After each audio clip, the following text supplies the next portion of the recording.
Kabalita! Dalawang umaapoy na celebrity update ang matutunghayan nyo ngayon. Bago tayo magpatuloy, don't forget to like, share, and hit the notification button for more celebrity updates.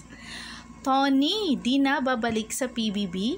Sa isang press release, natanong itong si Tony Gonzaga tungkol sa pagbubukas muli ng bagong PBB kung babalik pa siya doon. Agarang sagot niya ay marami na umanong mas magagaling sa kanya na host kaya mukhang hindi na raw iyon mangyayari. Alam ng lahat na multimedia star pa rin si Tony, ngunit matatawag pa rin ba siyang multimedia star kung sa panahon ngayon online show niya na Tony Talks na lang siya napapanood? Diba't since nanalo ang ikinampanya niyang kandidato noon, hindi ba't dapat mas naging prominent siya at sikat dahil suportado dapat siya ng 31 million Filipinos? Kabalita, anong masasabi mo? Paulo todo adjust kay Kim. Alam ng lahat na pagdating sa aktingan, si Paulo Avellino ay hindi pahuhuli. Ngunit sa What's Wrong with Secretary Kim na ipinagbibidahan nila ni Kim Chiu, para sa kanya hindi naging madali. Ayon sa aktor, nahirapan umano siya sa pagpalit ng kanyang character mula sa Linlang bilang Victor at ngayon naman ay bilang si Brandon sa bagong serye.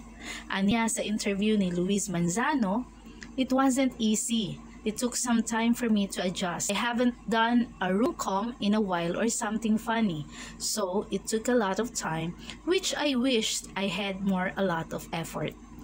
Nagpapasalamat umano siya sa buong kasapi ng Secretary Kim dahil hindi siya pinabayaan. Full support umano ang lahat, lalo na si Kim. Dagdag pa ng aktor, may mga preparations na minsan hinahype ko na rin yung sarili ko pagdating ng jokes. Nagbabaon na ako ng jokes, nagjo-joke na rin ako sa set, kaya nagugulat sila, paliwanag ni Paulo sa YT channel ni Luis Manzano. Naihambing din ng aktor ang acting ni Kim sa Linlang at sa bagong serye. Aniya, malaki umano ang pinapakita ni Kim sa dalawang serye at may adjustment umano sila sa umpisa.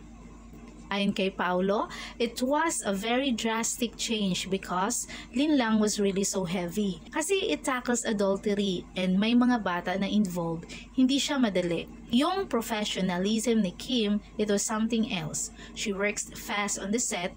Sa Linlang, hindi talaga namin in-expect kasi it was really night and day, especially sa aming mag-asawa. Nagpapasalamat ang aktor sa lahat ng mga tagahanga na patuloy na sumusuporta sa kanyang proyekto at tumatangkilik sa tambalang Kim Pao. Ayon kay Paulo, I'm very appreciative, to be honest, for them to keep on posting, keep on editing stuff, keep on tweeting. That takes time and effort, and I appreciate the time and effort. Whatever I can give back in ways I can in my performance, I try to do my best, maximize it for them. Pagtatapos ng aktor. Kabalita, kung bago ka lang sa aking channel, mag-subscribe na.